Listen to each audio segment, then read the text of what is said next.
Скрипит дверь. Сейчас покажу один лайфхак. Бегим домой, берем хозмыло, протираем фиксаторы и смазываем. Хозяйственное мыло есть у каждого дома. И как временный результат, временный, он очень даже отлично подходит, так как есть здесь жиры.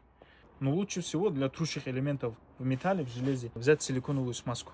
А там какой уже выбирайте сами. А вот и результат. Закрываю медленно, чтобы ничего не было.